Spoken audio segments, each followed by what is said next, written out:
all fat is made up of saturated, monounsaturated, and polyunsaturated fats. All right. So as I said, let's just talk about the polyunsaturated fats. Those are primarily omega-6 and omega-3 fats, and all fat has omega-6 and omega-3 fats. All natural fat. I don't care where it comes from. If it comes from an orange or rice or animal fat, they all have omega-6 linoleic acid, and they all have omega-3 alpha linolenic acid. I would call those LA and ALA for the abbreviation. Those two fats, LA and ALA, are essential fatty acids. We must have those in the diet. And people and so there has been in the past people that thought, well, because they're essential, more of them is probably better. That's been another argument. This is absolutely not true, and this gets back to the dose makes the poison. Because everything has a proper dose. Everything, oxygen, water, every single vitamin, every single mineral, everything you can think of that we would consume. Everything has an appropriate dose, and those are really, really important. So the amount, if your diet is, let's just say, 100% white rice, that's all you get, and your diet is, or let's just say, or maybe sweet potatoes, for example, and then you end up with about, like, if we use the sweet potato example, because this is actually true in a real life population, the Papua New Guineans of Tucacenta, their diet was 94.6% carbohydrate, and it's because it's almost all sweet potatoes. Well, they're getting their diet was 3% fat. Well, of that 3% fat, 0.6% of it is omega-6 linoleic acid, and it's probably around 0.3% of it is omega-3 alpha linolenic acid. That's plenty. That you're getting all you need. In fact, the data shows that the hunter-gatherers would get as little as 0.35% of their diet as omega-6 LA. And they're fine, right? That's because their diet is the animals in the wild, the ungulates, in other words, the herbivores or the hoofed animals that are ruminants. They have extremely low body fat in the wild, right? Their body fat is like 2, 3, 4%. And so they have very little fat, and so their omega-6 and omega-3 are really, really low. Yet hunter-gatherers, eat those animals, and they're absolutely fine. So they're supplying enough of their essential fats, right? These two, the LA and the ALA, right? The problem is when you get too much, and the reason it's a problem is because the omega-6s and omega-3s, they actually accumulate in our body fat. And I've got a graph on that I could come back to, but then if we can look at this graph, when you consume a lot of omega-6 fat coming from these vegetable oils, you can see as it accumulates in our body fat, it becomes pro-oxidative, pro-inflammatory, toxic through advanced lipid oxidation end products, and as I mentioned before, nutrient deficient, has no vitamins A, D, or K2. This is the perfect setup for metabolic disease and physical degeneration. This is the perfect recipe to drive all metabolic disease and lots of physical degeneration, is this right here. And so now we could get into much more complicated pathways, but I just want to show one other this is just a graph showing how the omega-6 linoleic acid, as it is attacked by free radicals like hydroxyl radicals, it develops a lipid hydroperoxide, which is a very short-lived species that then breaks down into these what are called ALs, advanced lipid oxidation end products, like 4-hydroxynonenal, malondialdehyde, 9 and 13-hode, acrolein, and carboxyethyl pyrrole. As you can see on this graph, these are collectively These molecules are collectively cytotoxic, genotoxic, mutagenic, carcinogenic, atherogenic, thrombogenic, diabetogenic, and obesogenic. This, you can see, just this part of the pathway alone is a major contributor to these chronic westernized diseases. Just for clarification, as we're talking about omega-3s, omega-6s, are we using omega-6 and linoleic acid as synonyms? Because I know there's other omega-6 fats or fatty acids Yes. like arachidonic acid. How do all the different ones fit in? Yes. Or is it just more general for the way we're discussing? Yeah. So the no matter what fat it is, no matter where it's coming from, omega-6 linoleic acid, which is the 18 carbon omega-6 fat, is responsible. It accounts for about 90% of the omega-6 fat. So the rest is arachidonic acid and some other long chain omega-6s.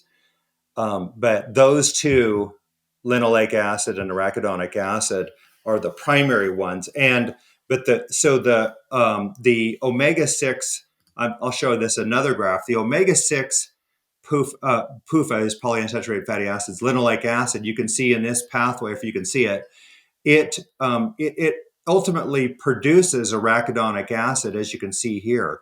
And arachidonic acid then gives rise to prostaglandins, eicosanoids, leukotrienes that are all pro-inflammatory and pro-thrombogenic. So these molecules that are coming from these prostaglandins, eicosanoids, thromboxanes, they all are driving inflammation, vasoconstriction, and clotting.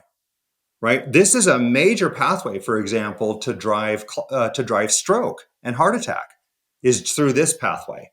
So this is the pro-inflammatory pathway, and as you can see, and we won't go through it, but the omega-3s, they oppose that mechanism. That's why they're anti-inflammatory, essentially. Got it. And coming back to what you said before, every food we're going to eat, including things like rice, oranges, they're going to have these PUFAs in small amounts Yes. at least, That's which, right. according to your theory and the way you look at this, is going to be enough to cover our essential requirements. Yes. If your diet is 100% sweet potatoes or 100% white potatoes or 100% white rice or 100% bananas, all these things that you think of, we don't really think about that those have hardly any fat, and they don't, and it's really small, but those will supply enough of this omega-6 and omega-3s to meet your essential fatty acid requirements. All right, I want to come back to something you talked about quickly before, the fact that these are building up in our tissues. So it's not just the fact that you're having some French fries, fried in some seed oil and 2 days later you're free and clear. Let's get into the physiology of how those become incorporated in our cell membranes, our mitochondrial membranes, fat tissue, our cells in general, and they're sticking around for quite a long time. Yes, that's right. Yeah. So this is on this graph where you can see this is our omega-6 LA consumption going clear back to 1865. So my group modeled the diet of Americans in 1865 when we had absolutely zero vegetable oils. We determined that about the approximate average consumption of omega-6 LA was about 2.2 to 2.6 grams, which is 1.1% of calories. So that's where we were in 1865. That's where we should be. Ancestral diets, no matter what they are, they're all under 2% omega-6 LA. So you can see that by 1909, the omega-6 LA in the diet had doubled to 2.23%.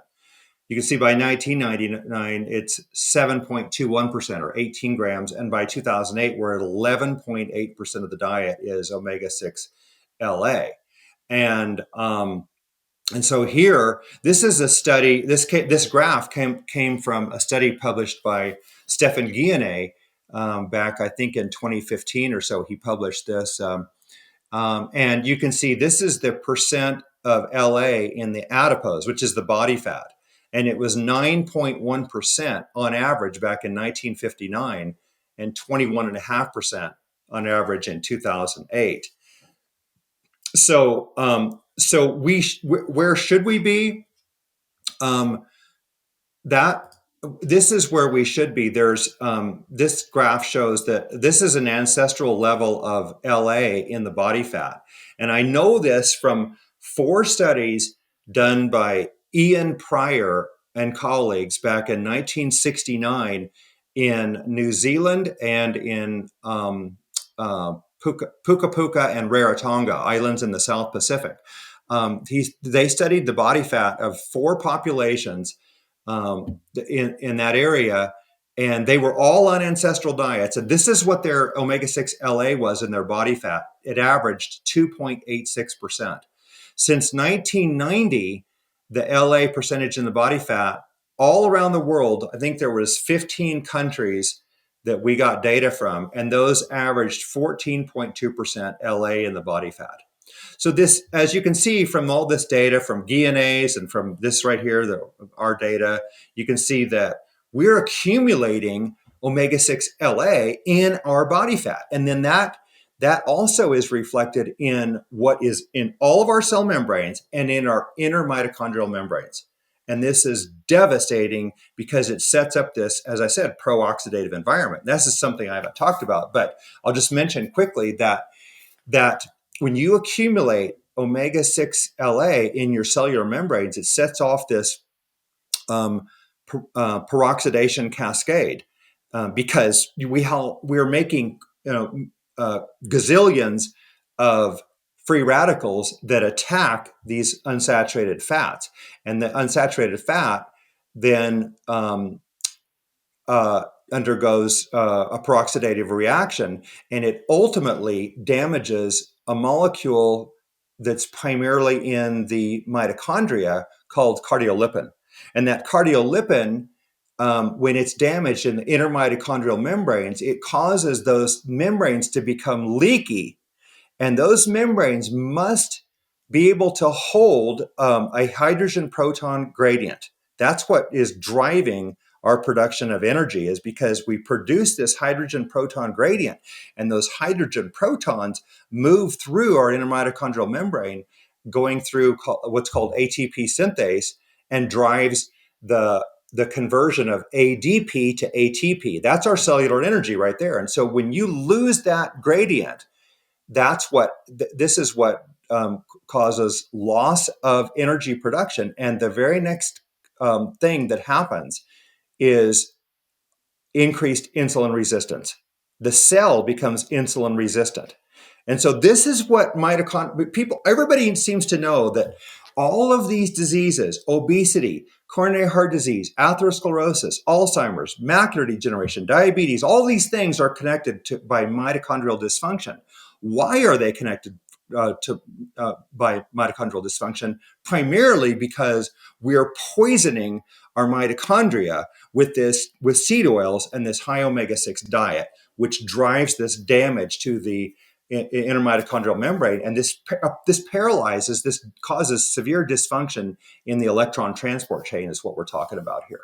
And again, this is a loss of energy. So I think this is the major mechanism for weight gain. It's the major mechanism for congestive heart failure due to loss of energy in the heart. This is proven in animals. It's a major mechanism to drive cancers, because when you can't properly produce energy, the cellular housekeeping goes down the toilet, and now you can no longer properly make DNA, for example, and make RNA and all that. So this is a way that you're driving mutations in the DNA. When it comes to the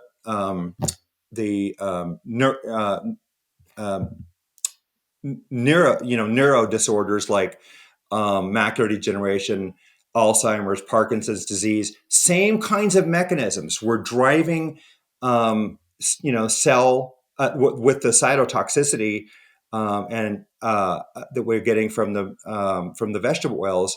We're driving degeneration of neurons. So again, all of these things are all connected to seed oils.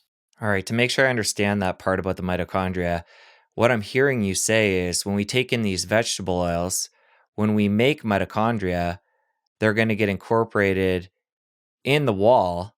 They're going to be more susceptible to free radicals, get damaged, and that's going to affect our energy production, affecting all these chronic diseases. That's exactly right.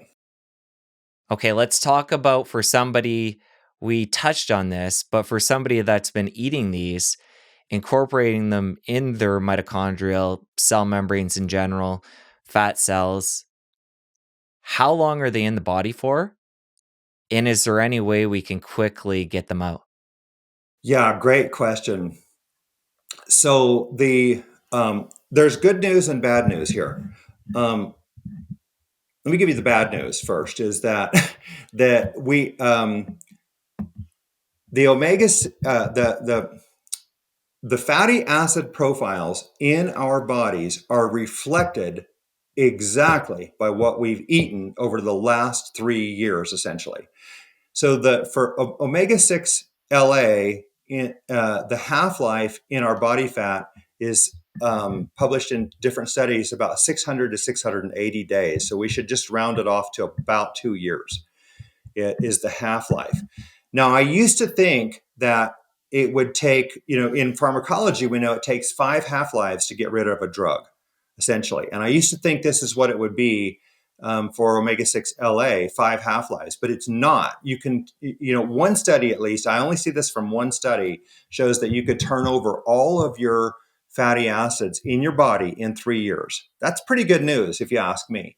So if you completely stop consuming high omega-6 diet, then in 3 years, you can be down to an ancestral level of omega-6 LA, just like these populations that Ian Pryor and colleagues studied back in 1969 in the South Pacific that were not consuming any vegetable oils whatsoever, 2.86% body LA in the body fat, right? So now, is there any other way to speed this up? The only way I know is then you're going to have to ultimately burn most of that omega-6 LA, or maybe all of it, in order to get rid of it.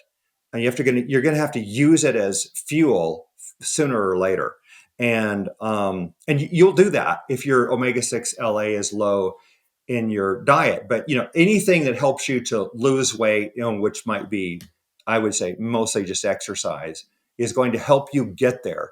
And I see people give up seed oils and have physique transformations in a matter of a few months that are astonishing sometimes, and astonishing changes in laboratory studies, reversal of diabetes and metabolic syndrome. It's stunning what will happen in 6 months to a year.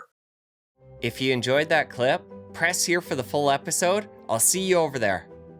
Everybody seems to know that all of these diseases, obesity, coronary heart disease, atherosclerosis, Alzheimer's, macular degeneration, diabetes, all these things are connected by mitochondrial dysfunction. Why are they connected?